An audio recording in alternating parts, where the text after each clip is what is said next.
Ladies and gentlemen, this might be the worst pay-per-view that WWE has put on in quite some time. If you thought Backlash from this year was bad, if you thought, what was it, Battleground? It was Battleground or something. Dude, whatever the worst pay-per-view was, this is, this is a strong contender. This is going to be a bad one, folks. Only 8 matches on the card. 3 matches from Raw.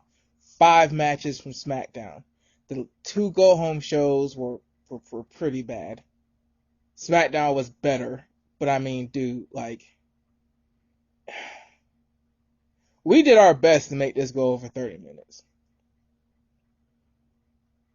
If you don't want to watch the pay-per-view on Sunday, I have a suggestion for you at the end of the show. That's the best I got. Enjoy. Ladies and gentlemen, boys and girls, the biggest promotion in the world is having yet another pay-per-view. It seems as if we're having some every other week, every 3 weeks, but that's okay. Because we're going to review it and we're going to preview it and we're going to figure out what is going on. I am Dallas Glenn, the wrestling guy, and to the other side of me is Darnell Playmaker Sallins. How are you doing today, Darnell? Another day, another time. Yep. So, guys, this isn't a Big Four pay-per-view. This is just a main roster pay-per-view. So there is no takeover. If you're a new WWE fan, you don't really know how the schedule works. There is no takeover this go around.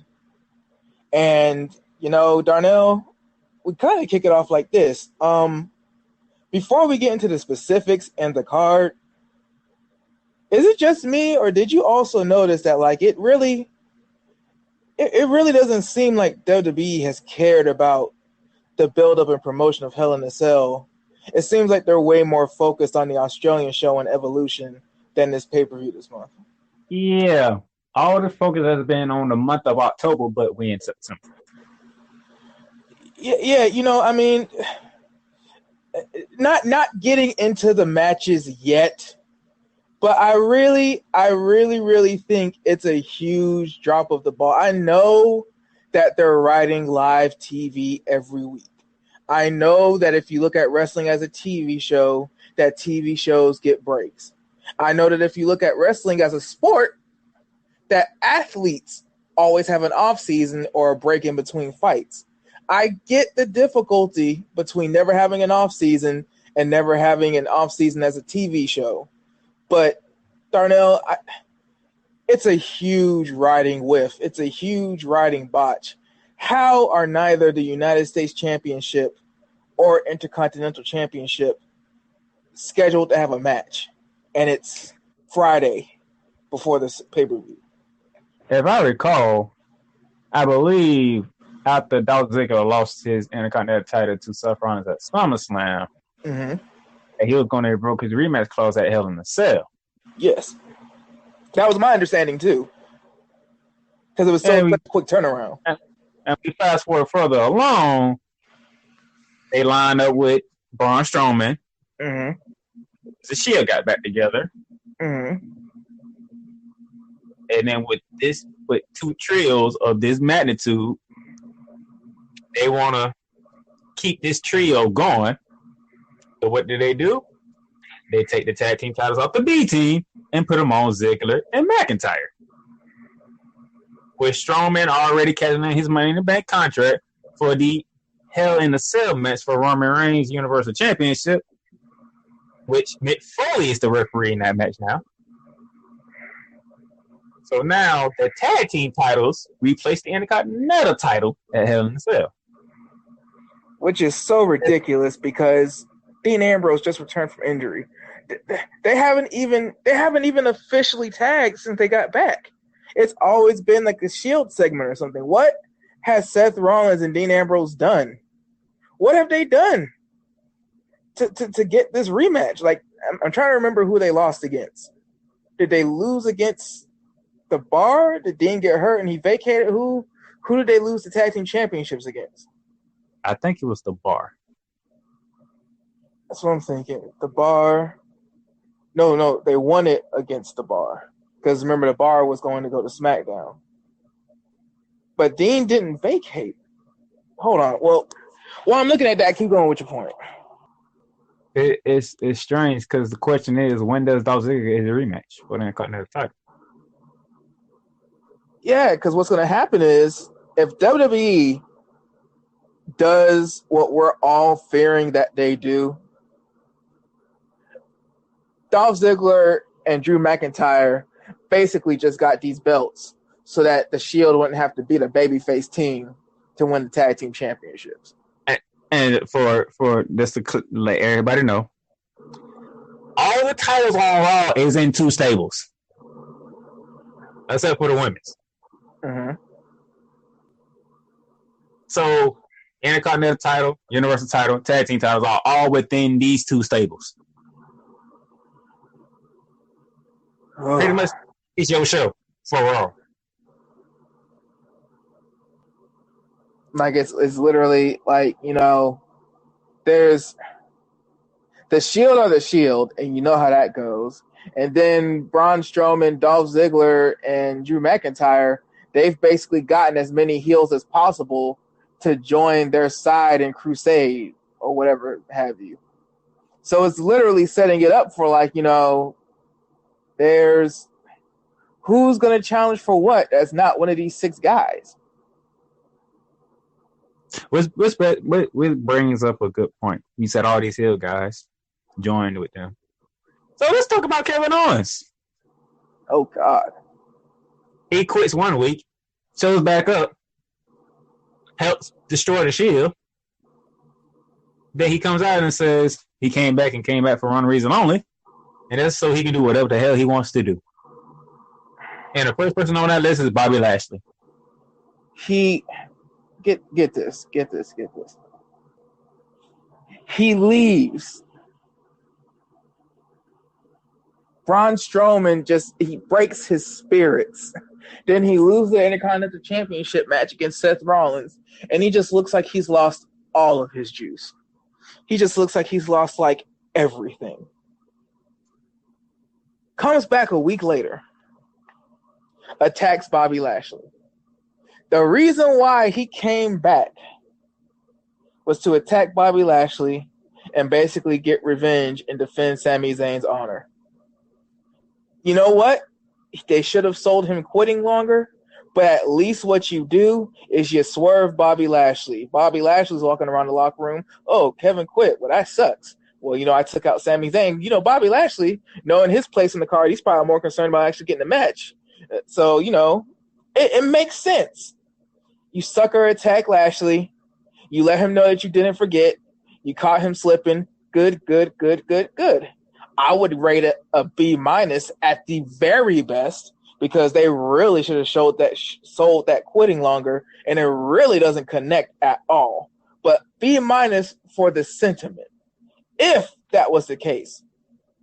The last segment of the show, you have Kevin Owens joining in on the attack and helping Braun Strowman. This is the guy that just threw him off a steel cage. This is the guy that just decimated him in a Money in the Bank contract match. A guy that threw him off the cage laughed about it and said the winner of the match is Kevin Owens. The whole Braun Strowman-Kevin Owens feud buried Kevin Owens. Now he's going to turn around and the enemy of my enemy is not my friend because I thought you didn't like Bobby Lashley. The Shield has nothing to do with you. You had all the chances in the world. Dean Ambrose was in that ringside. It was you versus Seth Rollins straight up for the Intercontinental Championship. You weren't cheated. You just got beat. What beef do you have? Roman Reigns wasn't the ones throwing you around and putting you through tables and throwing you off of stuff for the past 3 months. I mean, on the Raw side, it sucks because, Darnell, to be honest, what really is there to talk about on the Raw side? You literally Braun Strowman, Drew McIntyre, and Dolph Ziggler. That's what I mean. Dude, the entire pay-per-view on the Raw side is basically based around those 6 guys. Now, don't get me wrong. Yes, we have a Raw Women's Championship, but we all know who's going to win that match. That And me and you basically established at the beginning of the show, our editorial opinion as a podcast is that WWE has basically overlooked this pay-per-view. So because WWE has overlooked this pay-per-view, it's like you just said, dude, we know who's going to win that match. Alexa Bliss versus Trish Stratus is not going to be for the Women's Championship. That's going to be a special exhibition match. Ronda Rousey is going to go on to the best and brightest, and Alexa Bliss, because when you think about it, Darnell, here's the thing with WWE. You want to promote Evolution and you want to promote the Australia show, but now you have a problem. Because even though Trish Stratus has been on Raw within the past 3 weeks, you're going to have to go straight around and start promoting this match for Evolution between Trish Stratus and Alexa Bliss. This basically means that whether for the time being or whether Alexa just gets completely washed, Ronda Rousey and Alexa Bliss is going to end for the time being at this pay-per-view. There's no way Ronda Rousey in her second defense is going to lose to the one she beat. There was a guy on Twitter. I forgot what his Twitter name was. You probably remember. Who basically said the best part of Monday Night Raw was the fact that they was giving you a preview of what was coming on the SmackDown card for Hell in a Cell. What do you mean by that? They was promoting the SmackDown card for Hell in a Cell on Monday Night Raw. Not even their own matches on the match card. They were promoting SmackDowns. Now SmackDown did the same thing, but you kind of didn't care because SmackDown do what they always do. They put on the show. Oh, by the way, real quick. It's confusing because I forgot. Dean did get hurt when Seth Rollins and Dean were champions. But they dropped to Cesaro and Sheamus, like you said. Then Seth won it back with Jason Jordan. Then they lost to Cesaro and Sheamus again. So basically, Seth being a tag team champion, he's lost to the same team. But ever since then, Seth was in the singles division and Dean was hurt. So it's we're basically going back to the confused part. They've done nothing to earn a number one contendership match. If anything, it should be Seth versus Dolph for the Intercontinental Championship with people at ringside. This is what happened. The Shield was coming as the Shield. Mm-hmm. Corbin, yet again, threatening to get them arrested. So what does what does Seth and Dean do? They outsmart everybody. They come back as themselves, not the Shield. And they had an idea to get Baron Corbin arrested and force Baron Corbin's hands with the help of Stephanie McMahon, because Stephanie still is a part of Monday Night Raw. So Baron Corbin has to put on the best matches so that Raw can look better than SmackDown. That's how you got this title match for the tag titles.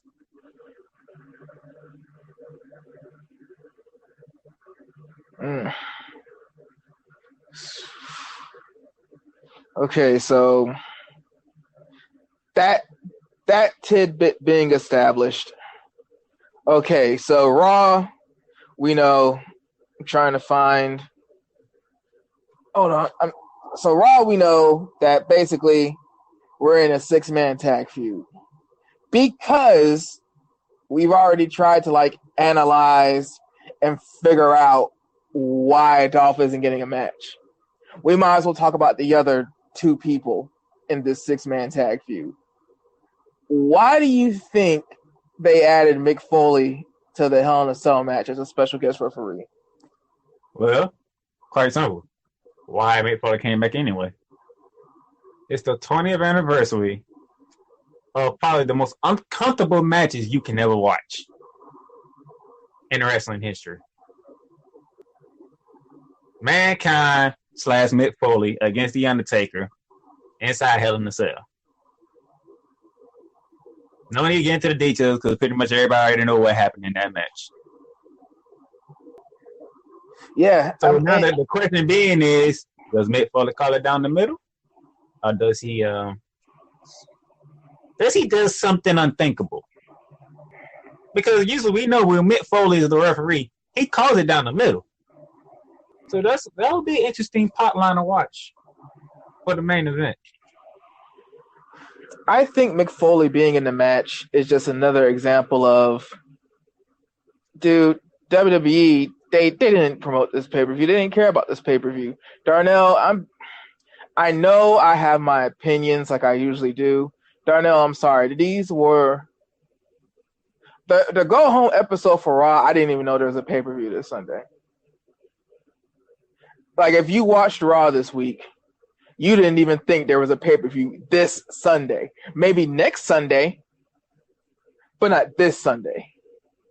SmackDown, a little bit better. But hell, when you look at the card, SmackDown has 5 matches. So Raw's 3.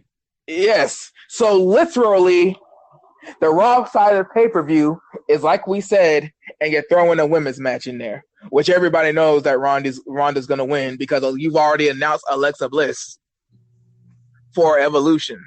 And if I remember correctly, I think you've already announced a rematch for the Australian pay-per-view. And if you haven't, we know you will, because there's nobody else in the Raw Women's division that you've even built up to have a match with Ronda. So, Mick Foley being in the Hell in a Cell match, I know he was the Raw general manager at first, so I understand why he's not going to be involved in the SmackDown Hell in a Cell match, when, to be honest, even though it would have taken a little bit of finagling, even though we would have had to overlook that, just like we have to overlook Mick Foley coming out of nowhere, even if it is the 20th anniversary, let's be honest, man. Randy Orton, Jeff Hardy, that feud literally, it's still a baby. That feud is still a baby. There's like no history. The only history those two might have is just random singles matches against each other to further one of Randy's storylines back when he was a main eventer. Mick Foley being in that match would at least it's not a championship feud that's been built up for like ever.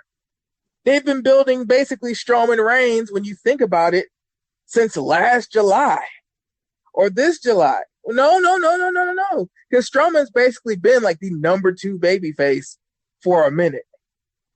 That tag team championship win at WrestleMania was basically them saying, if Roman doesn't work, we have a guy. Look at it. He's automatically the main event heel after Roman wins. That's not them going all in on Roman Reigns. That's literally them saying Braun isn't just going to be on the back burner because we finally got Roman a championship. Like, Braun's going to be involved. We're going to keep him in the picture somehow, some way. We're going to keep him looking strong.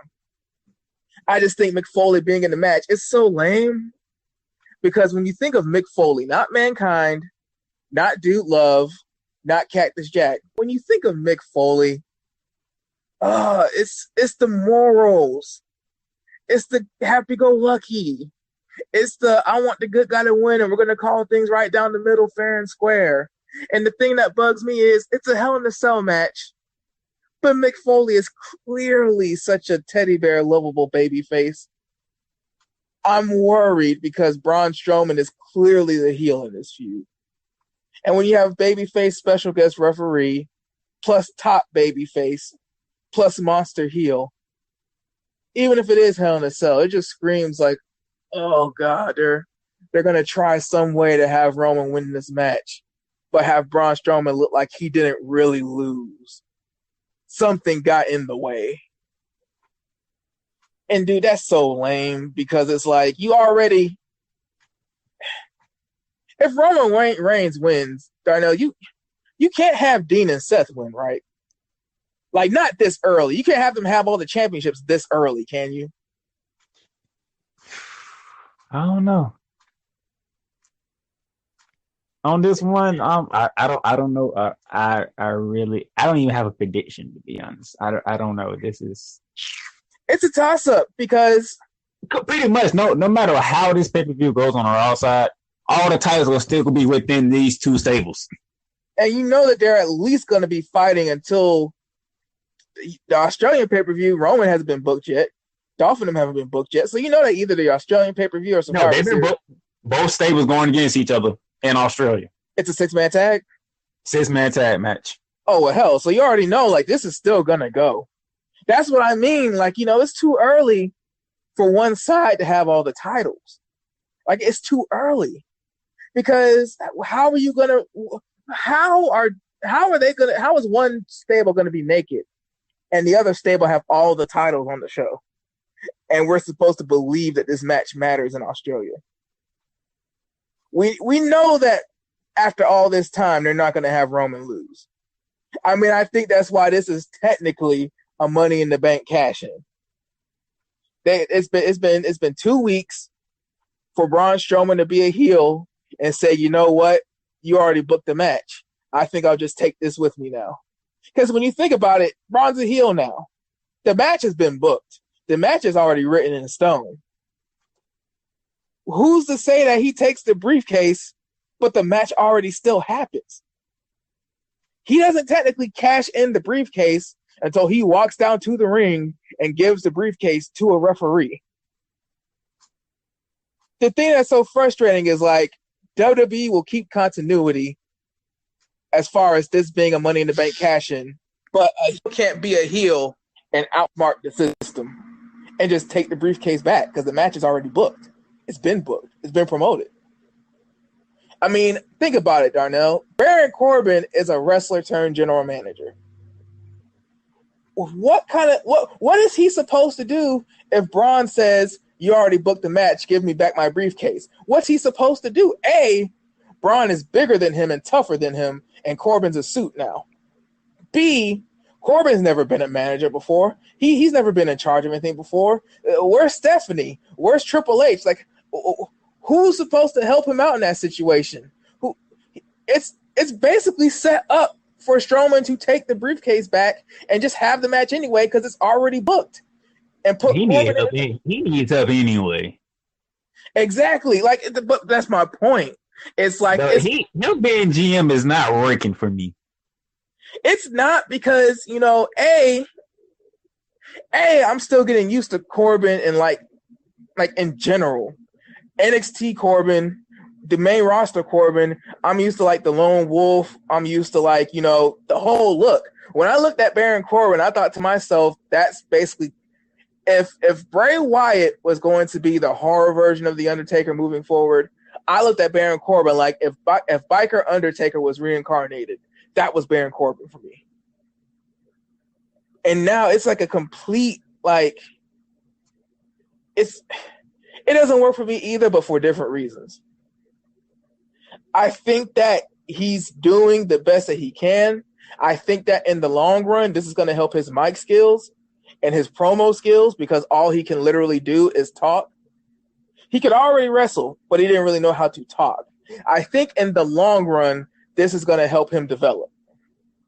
This is going to help him when he comes back. It's going to basically be like Kurt Angle. Kurt Angle was general manager for a little bit, and even though he didn't really need help with mic work and stuff like that, it was a good change of pace so that when he came back, we all appreciated Kurt Angle being a wrestler that much more. He ended up winning like another couple World Heavyweight Championships, and he wrestled on ECW for that real brief time. Then he went to TNA. So, I mean, my thing is just an experienced general manager. The Shield already has him running around in circles. Braun's a heel. All he has to do is strong arm the briefcase away and say, you know what? This match was already booked. And just hand the briefcase to Dolph and Drew and just have the match. There's still time, but I mean, dude, WWE picks when they want to be consistent. They pick when they want to have continuity. Because I guarantee if I were to tweet Road Dogg or somebody on Twitter, they would say that doesn't make any sense. He's already cashed in the briefcase. Like, oh, now you want to have continuity. But Kevin Owens just quit and came back a week later. And pretty much can do whatever the hell he want to do now. Yeah, like you want to talk about the Money in the Bank briefcase was already cashed in. It wouldn't make sense. But now Kevin Owens is Braun Strowman's friend because he's the enemy of his enemy, which he really isn't. Because again, Owens came back because Lashley injured Zayn. You just wanted to have the whole heel locker room come out, but you just completely disregarded. Oh, dude, there's 5 SmackDown matches in 3 Raw matches. Like what? We had Demon Balor at SummerSlam. We had Lashley at SummerSlam. They are nowhere near this card. Do you know what's even crazier? We don't have the United States Championship being defended because we already know Seth Rollins about to pull double duty. So Shinsuke Nakamura isn't on the card right now. He has a match transitioning.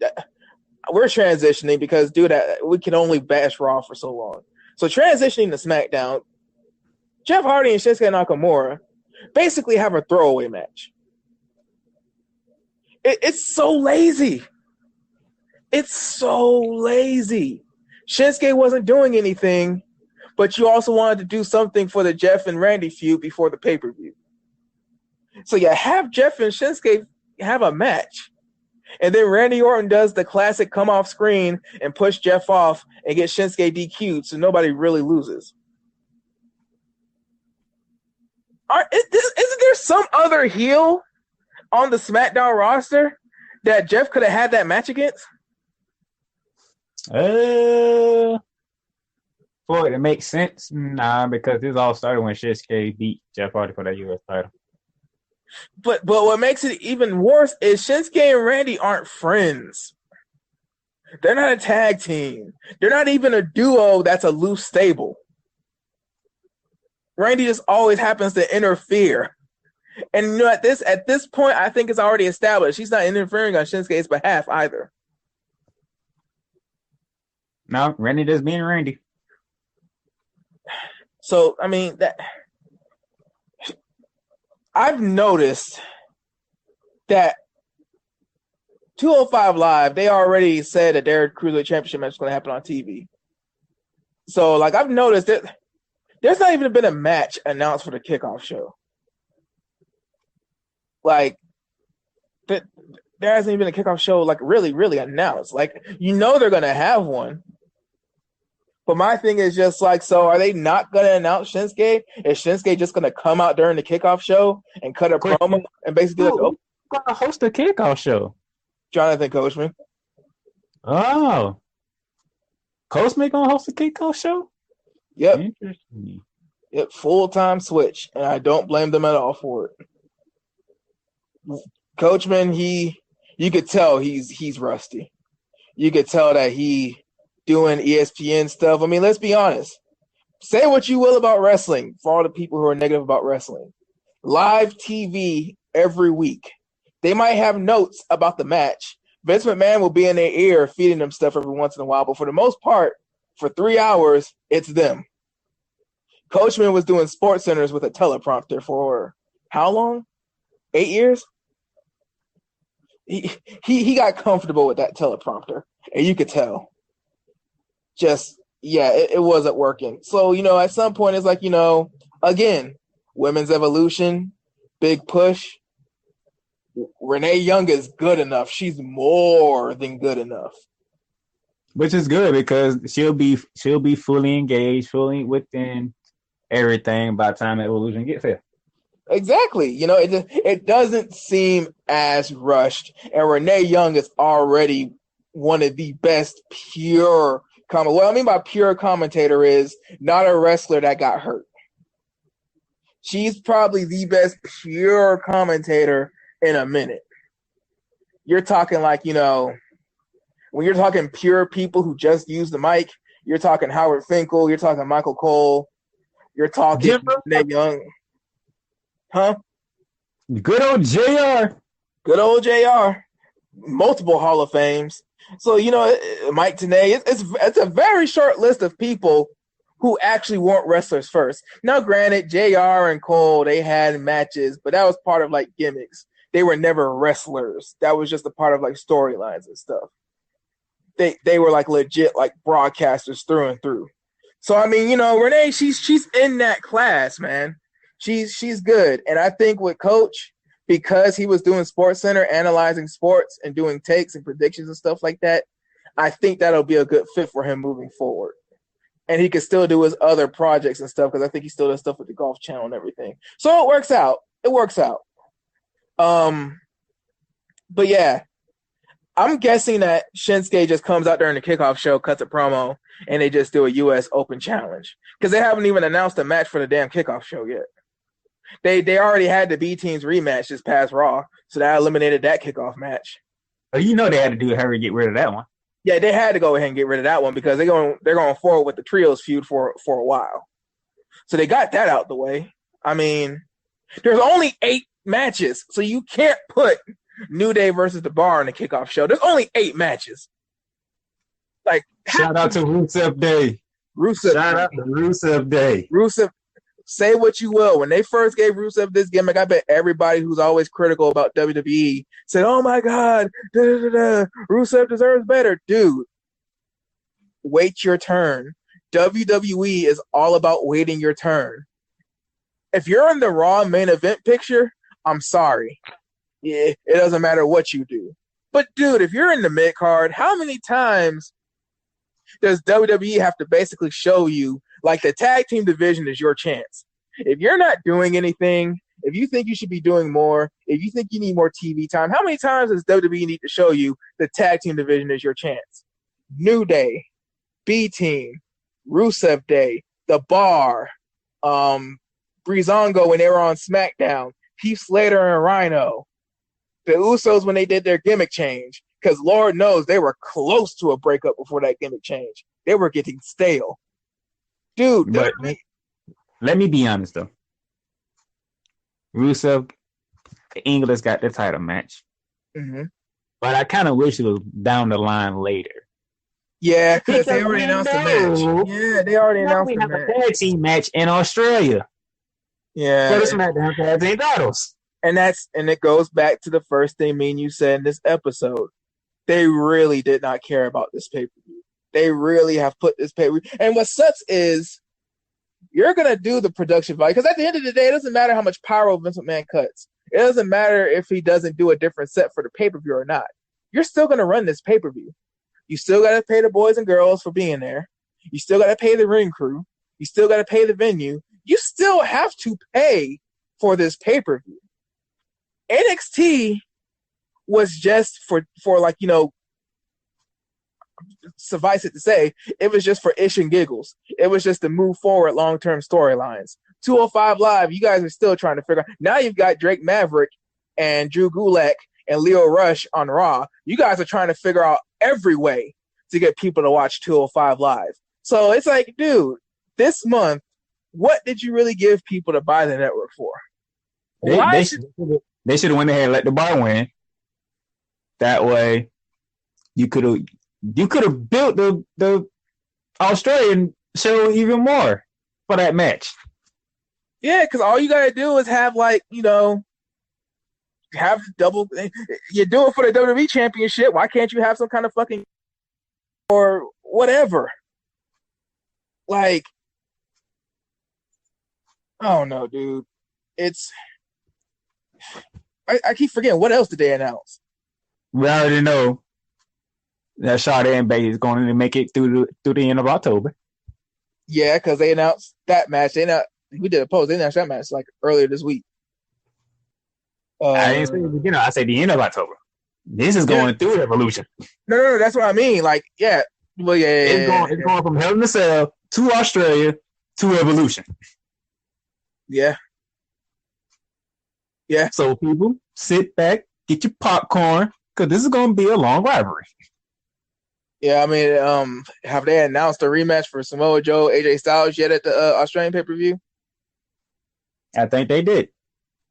Yeah, see, I mean, it's Darnell. I mean, I get we're doing an episode on it, and I'm just being really objective. Because, I mean, I give WWE the props where they deserve the props. The Samoa Joe feud, AJ Styles feud, the Becky Lynch Charlotte feud, on the money. They're hitting. Putting the belts on Dolph Ziggler and Drew McIntyre, that's it. You literally re-legitimize those belts almost instantly. And that's all we asking for. That's all we was asking for. We got tired of the B team. Well, the B team, Nicholas, Bray Wyatt, and Matt Hardy, because you have them be champions, then you just basically have them not helping each other week after week after week. Then they lose to the B team. The Revival is like the only legitimate team in that 3-team rivalry, and they never have a shot for the championships. It wasn't just the B team. I know you're very low on the B team, but it wasn't just the B team. It started back at WrestleMania. So I mean, you unbury those championships instantly. I mean, dude, like WWE has made good decisions. I'm not being completely negative. What I'm saying is, even if it is $10, what have you done to earn my subscription this month? I don't care about story time. I don't care about the reruns from Total Bellas. I don't care about your quote unquote original content. What have you done this month? You gave us an NXT recap show of the takeover. You gave us an NXT episode that doesn't tell us any more about what happened to Aleister Black. And you just basically have matches that are supposed to build up long-term feuds. But since it's an hour-long show, we're not going to see these feuds rotate for a while. Then 205 Live, it's 205 Live. What have you given us this month that on September 16th, I should pay you $10? Question. If the 205 general manager is the manager for ALP, mm-hmm. and he clearly states he's going to make them tag team champions, how much longer do they got to wait? That's the thing. I think here's the really weird thing. WWE has seen with Braun Strowman that you don't have to have the traditional babyface. You don't have to have the smiling coming to the ring and, get beat up and draw heat. Like, you don't have to do all the traditional sports entertainment babyface things. With AOP the past 2 weeks, they've been beating up enhancement talent teams. So in these matches, they're just being dominant. Drake Maverick is a babyface on 205 Live. I don't see why, when 205 Live is the main roster, I don't see why Drake Maverick will be a heel on Raw and a babyface on 205 Live. I say that to say, obviously it's going to be a slow build, and maybe that's one of the reasons why they wanted to keep them off of TV. They've been off of TV, so this is all starting fresh. Drake Maverick I don't think he'd be taken seriously unless it's just as a manager, which it seems like his WWE career is going to be just as like a non-wrestling character. I don't really see the need for him to be a heel. I don't see the need for AOP to be heel. I honestly don't.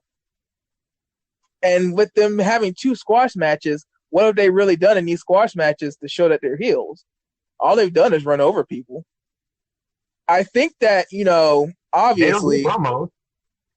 Yeah, I mean, you have to think that the Shield, not at Hell in a Cell, but you have to think at the end of all this, the Shield are going to have the tag team championships, right? Or do you think they have the tag team championships, but Dolph and Drew get them back when it's all said and done? Look, I'm saying these two stables seem to be in a long rivalry. Yeah. In fact, Steph and Drew pretty much started the whole damn thing anyway. Like I'm agreeing with you. I'm trying to help. I'm trying to find the answer to your question too, because I'm trying to figure out, like, we don't know what AOP is right now. So we don't know, like, if they'll need to face Dean and Seth or if they'll need to face Drew and Dolph. Man, look at for those that follow us on Twitter, that talk with us on Twitter, give us y'all thoughts, because we've been waiting on AOP to be a main tag team for a minute, and we still haven't gotten there. Yeah, I mean, it's pretty much this whole 2 stable thing started with Dolph Ziggler, Seth Rollins. Dolph Ziggler had Drew McIntyre do it the whole time. Dean came back. Dean even up their odds. Roman Reigns finally conquered Brock Lesnar. Braun Strowman wants him. The three of the Shield finally reunited. Braun Strowman needs help. Dolph Ziggler, Drew McIntyre right there. Yeah. I like all this started over the Intercontinental title, and the Intercontinental Championship ain't even on the card. It's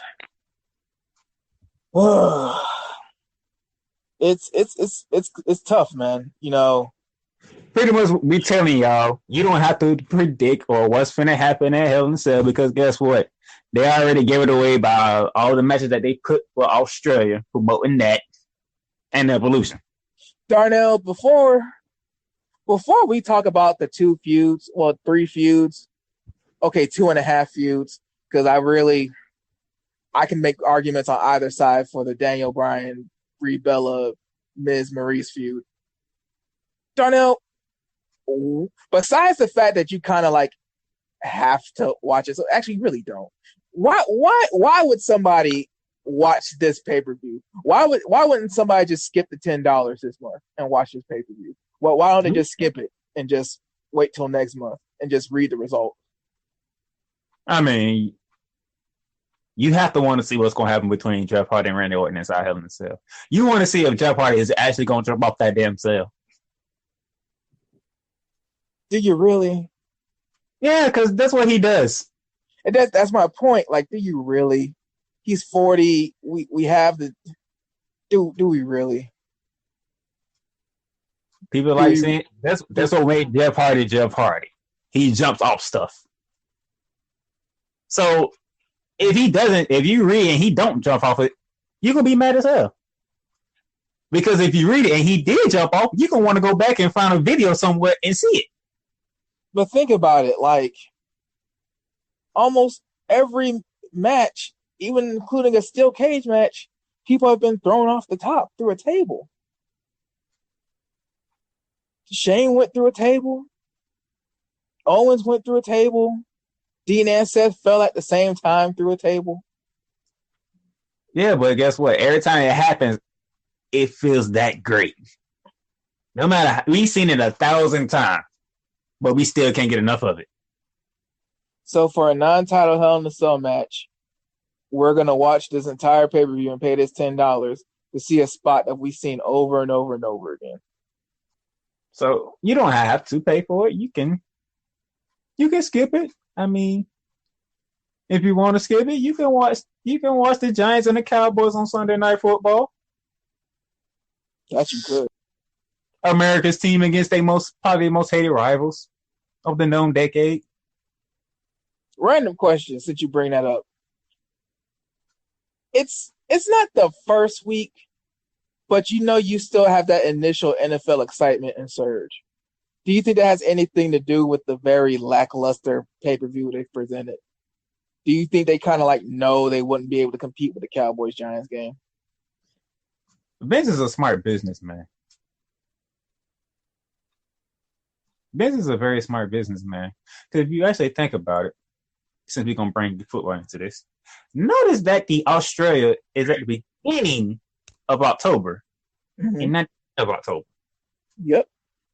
Because at the end of October, it's the Florida-Georgia game. Jesus. So you can do Evolution on the 28th, because that's before Florida and Georgia. Or I think after. But it doesn't interfere with Florida and Georgia.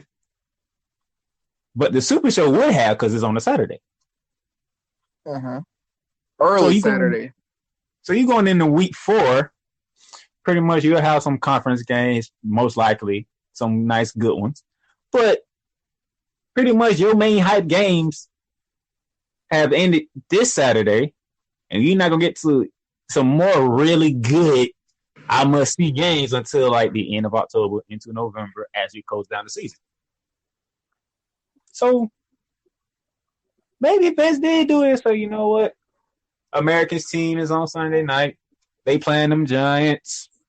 People gonna want to watch that game anyway. We can have a little excitement. Have Jeff Hardy. Put Jeff Hardy in the first ever Hell in a Cell match of his career. Put Mick Foley inside with the Universal Championship match. Everybody already loves Daniel Bryan. Very much. That's pretty much all they just love Daniel Bryan. They hate the Miz. That's pretty much even with the Wise involved. It don't change nothing. As long as it's Daniel Bryan and the Miz, people gonna watch anyway. So people always wanted to see Charlotte and Becky go at it. Yeah, I mean, so Rusev Day got a championship match, even though most people already know what's gonna happen. They don't want to champ Rusev Day. Yeah. So sticking with some things you brought up, what we already know how we feel about Daniel Bryan versus The Miz in general. What do you think about the different elements in this match? Do you think this is going to be in the middle? You think this is going to be a breather match? You think this is going to be kind of you think Brie and Maurice are going to what do you think the mixed tag element adds to this rivalry? It feels like it's kind of sort of a placeholder that keeps it moving, but doesn't undo the SummerSlam match. Now, the thing is, we don't know what the Bellas are doing at Evolution. We don't even know what Maurice is doing at Evolution. I say that because can Maurice and Brie Bella continue their rivalry into Evolution? I mean, they main evented. They main evented SmackDown Live, which is like the dumbest main event ever in SmackDown Live history. Dang, even you said it. It takes a lot to make you say that. Man, let's be real. Our true main event the week before, but it was funny. And he won. Which was even more funny. But everybody knew, this match is not going to end. It's not going to end right down the middle. There's no way in hell this match is going to end right down the middle with Maurice and Brie.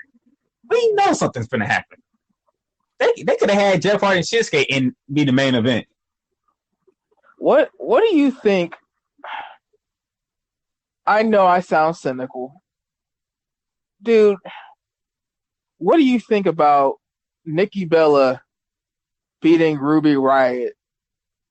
The Bellas winning against the Riott Squad the week before, and Brie Bella having a main event match when she's looking really rusty in the ring. What do you really think about the Bellas getting all this push in TV time? And what do you think about the past couple of weeks, a mixed tag feud being the focal point of SmackDown when they do have their WWE champion there every week? I'm gonna say this, and this is how I'm gonna end my part of this show. If you recall, a few weeks back, I threw two names out there for Ronda Rousey to face at Evolution. One was Natalya, and the other one was Nikki Bella. Notice what you just said.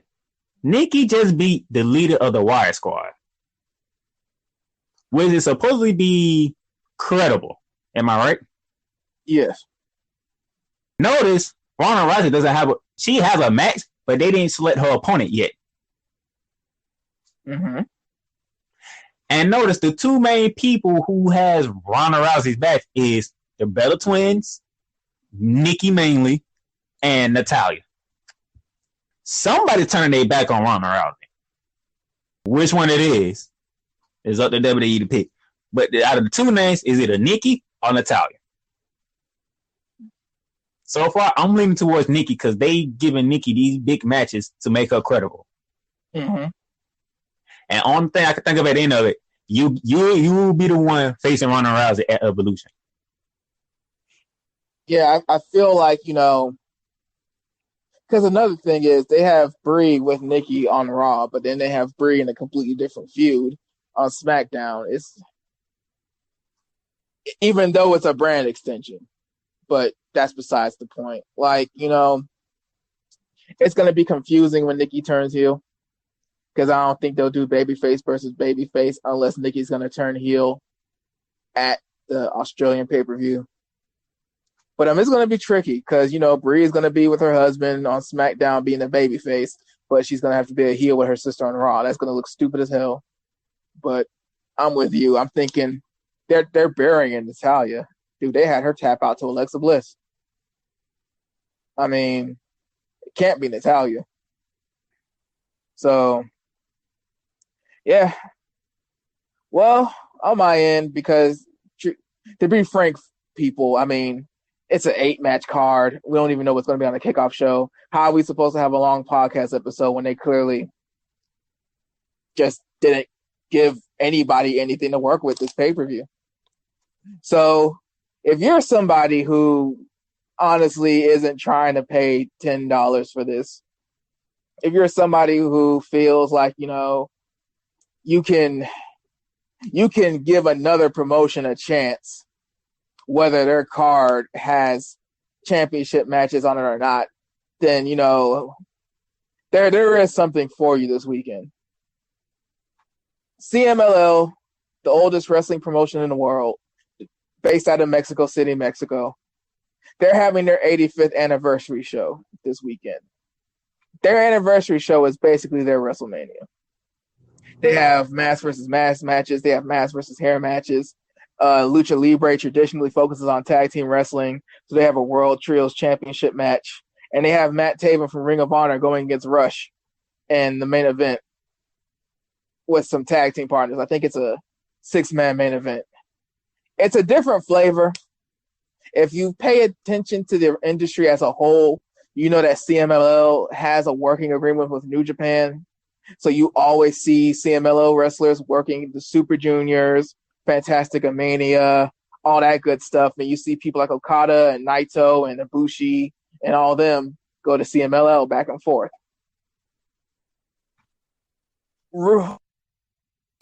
The streaming service of Ring of Honor is $9.99 for regular members. I can double check them. I'm pretty sure it's $9.99 for regular members. CMLL is going to stream live and free on Honor Club. So while you would have to pay for Honor Club, CMLL, which is the most accessible major promotion in the world, is basically giving you their WrestleMania for free. And if you really want to be a stickler about it, they're giving you their WrestleMania for $10. This is a promotion that's in Mexico. This is a promotion that this is their biggest show of the year, and they've partnered to offer it for free. Now, if you would have had to pay for it on Fight, you would have had to pay like $40. If CMLL wanted to do on-demand or everything on their website, they probably would have, had to make you pay like $19 or whatever. But because partnerships are partnerships and business, and Ring of Honor is clearly trying to make as many friends as possible while they make this Madison Square Garden push, CMLL's WrestleMania is going to be free for anybody who subscribes to Honor Club, which also means that it'll probably be on demand. So there is an alternative. I'm sure Vince McMahon didn't really care about CMLL doing their WrestleMania, their 85th anniversary show this weekend. But the fact still remains, it's not a pay-per-view this weekend. I know UFC had a pay-per-view last week, and I know they're not really going to have one this week. UFC always tends to do something. They really give you a lot of content, too.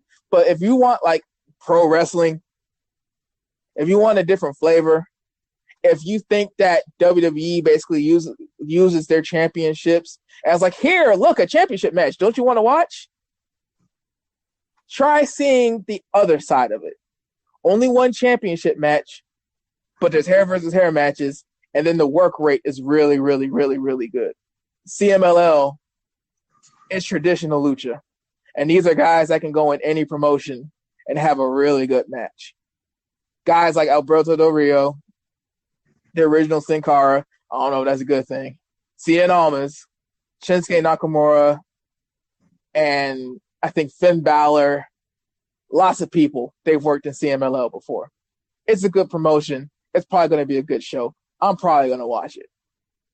So, on that note, good luck this weekend. Whichever choice you make, I support it, and I don't blame you. Have a nice weekend. Bye. The podcast you just heard was made using Anchor. Ever thought about making your own podcast? Anchor makes it really easy for anyone to get started. It's a one-stop shop for recording, hosting, and distributing podcasts. Best of all, it's 100% free. Sign up now at anchor.fm/new. That's anchor.fm/new to get started.